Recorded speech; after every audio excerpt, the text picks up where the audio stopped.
Hi, and welcome back to Tom's Garage. Hey, I'm standing behind my BAC Mono, the Formula 3 car for the road. And can you believe it? I've owned this car for 10 years now and 10,000 miles. I remember the day when I saw it on Top Gear, and I'm going, oh, I just have to have that car. And luckily it was only 45 minutes away was the distributor, but I did have to wait for this car for over 2 years. This is number 25 in the production line. Look at this video, the very first start of this car.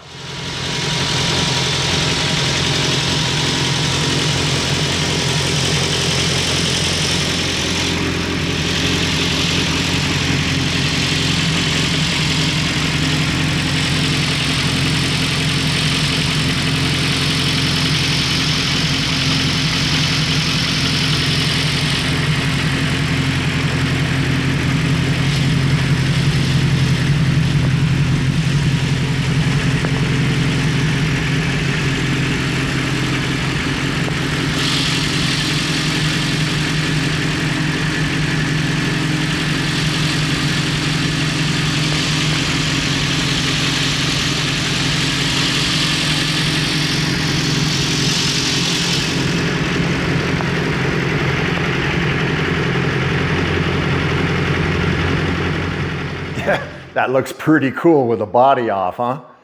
Anyway, people ask me, what's it like to drive this car? I mean, it's virtually a Formula 3 single-seater car that's legal for the road, and I've driven at least 8,000 miles on the road. Is it safe? I mean, aren't you scared? I mean, can anybody see you? Well, when you drive this car, you kind of have to drive like you're in a motorcycle.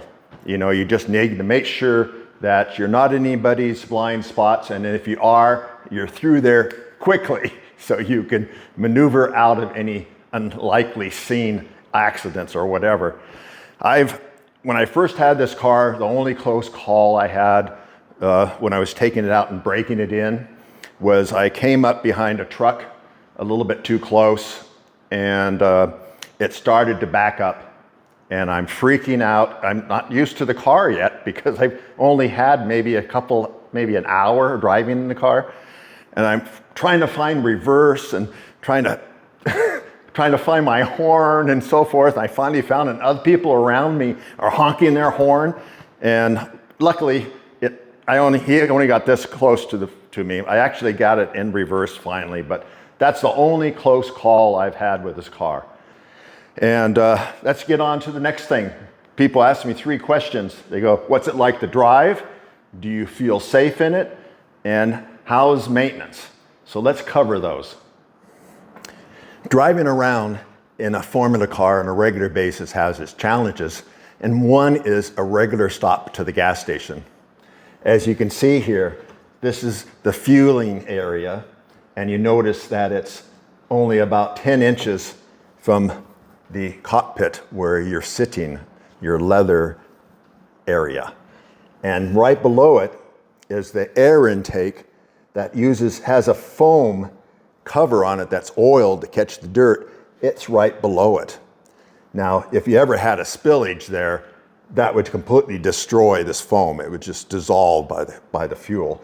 So I've gotten around that just in case. You never know what's going to happen. So you're here at the gas station, you're fueling up, you got your nozzle in there. Beforehand, I made this device that fits over the top of this. So if there is a spillage, the fuel will drain over the top of it and go around that foam, because those foam pieces are really expensive and they take a long time to get. Anyway, I have an extra just in case, but I've never had to deal with it. And I've got a towel, just in case, because you never know. Even though I never fill it up until it clicks stop, I always watch my fuel gauge there. But you never know, those fuel handles are always really tricky, and every gas station's different. So it's better to be safe than sorry. I should note that the newer cars don't have this issue. So because you know this car is first generation. It's been 10 years. They've got 3 iterations since this automobile, and they've made a lot of improvements and things like that. Woo! I'm 6'1", and I just sink into this driving compartment, which is all molded my body. It's like a fine boot, and then I just become part of this car. And you feel very safe in here, you know, because like I've got 4 inches here from the sides, and I'm surrounded entirely with a roll bar and everything with a FIA certified tubular frame.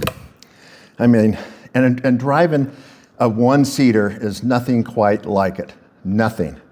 I mean, the car weighs 1,200 pounds, sequential gearboxes. I mean, my butt's like 6 inches off the tarmac. It's a gas. Out of all my cars, this one's the most fun to drive. I mean, and even though, as you know, the gas tank is right 4 inches from my spine, I've got a halon fire system to suppress any kind of fire if it should start. So you feel really safe. You know, I got my helmet on. You know, even with, let's talk about the harmonics for a second. Right here behind my head is the 2.3 liter Ford Duratec Cosworth engine, producing around 286 horsepower or something like that. The new ones are producing over 340 something horsepower. I mean, wow, that must really be a beast to drive. But anyway, there's a lot of harmonics coming from the back. I've measured it with my sound meter once, and it was like 130 decibels. So I need to wear noise canceling earbuds. It really helps. You know, I had earplugs to start with, but the harmonics was coming through my skull into my inner ears, and this has made it much more pleasurable to drive. I mean, I can still hear the car backfiring, blowing fire out the back. It just makes it more pleasurable to drive with the Bose earplugs. Now for steering. This is the steering wheel. It's pneumatic shifting.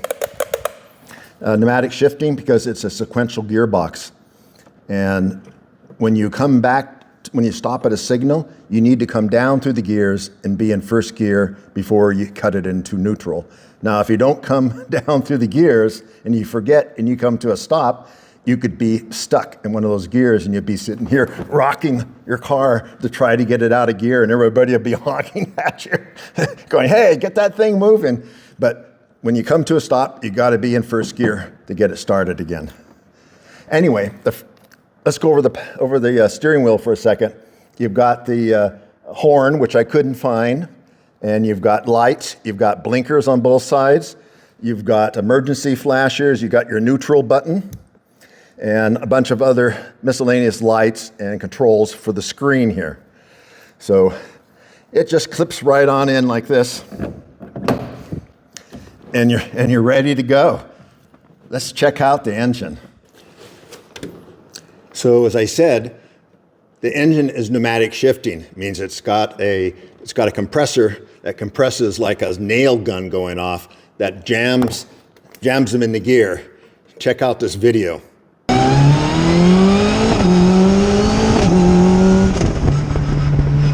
Yes, it just bam, bam, right through the gears. Anyway, I've had this car for 10 years, and I've put about 8,000 miles on the road, and it's been fairly reliable. I mean, I've only had to change the oil and do the oil filter, but I'm not tracking it all the time, so maybe if you tracked it all the time, might be more issues, but I really haven't had hardly any issues except for the bugs in it when I first got it. So it's a pretty simple car. It's a British-made car. It's a Ford Duratec engine, nothing fancy. It has an ECU, but otherwise it's about as simple as you can get these Formula cars.